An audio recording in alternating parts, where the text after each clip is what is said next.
Why we keep treating student behavior as a discipline problem. Instead of a learning signal, during a classroom brainstorming session, one student repeatedly raised his hand and sometimes spoke before being called on. He had ideas he wanted to share and struggled to hold them in. In many classrooms, this kind of behavior is quickly labeled as disruptive or disrespectful. I'd seen that response before. In fact, this student had often been sent away from group activities for talking too much. That day, as we paused to write ideas on the board, the student grew visibly upset. He started to walk toward the corner of the room, a familiar retreat. Instead of redirecting or reprimanding him, the teacher said, "We're part of a team. We're all doing this together. Stay with us. We value your ideas." The student stopped. He cried, and then returned to his seat. It was the first time he had stayed with the group instead of leaving. Later that day, he popped his head back into the classroom, smiling and excited to see us. When his mother came by, she shared that in previous school settings, her child had been sent to the corner for similar behavior. She was grateful, she said, that he was being included now. That moment stayed with me, not because it was dramatic, but because it revealed something we often miss. What looked like a discipline problem was actually a learning signal. Across classrooms, behaviors like blurting out answers, shutting down, refusing to participate, or leaving the room are often treated as issues of compliance. The goal becomes control. Reduce the behavior, restore order, move on.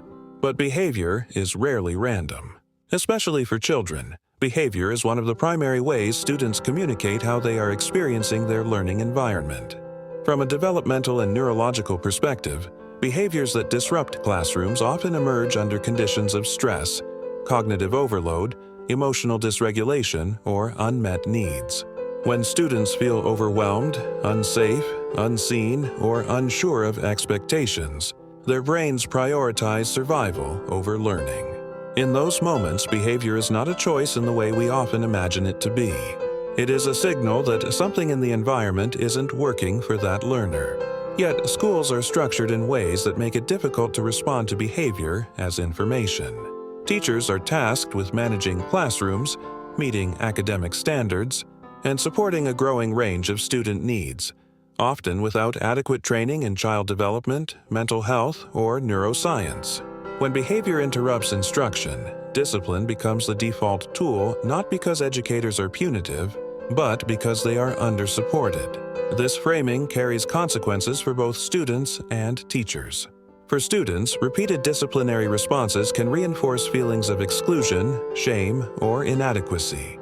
A child who is repeatedly removed from group learning doesn't just miss instruction. They internalize a message about belonging. Over time, that message can shape how students see themselves as learners. For teachers, the pressure to manage behavior without sufficient tools contributes to burnout. When behavior is framed solely as a discipline issue, educators are left feeling responsible for fixing problems they were never trained to address. Many teachers enter the profession to support learning and growth, yet find themselves spending disproportionate energy on behavior management systems that don't address root causes. The alternative is not permissiveness, nor is it abandoning structure or expectations. Reframing behavior as a learning signal does not mean ignoring classroom norms. It means approaching behavior with curiosity rather than control.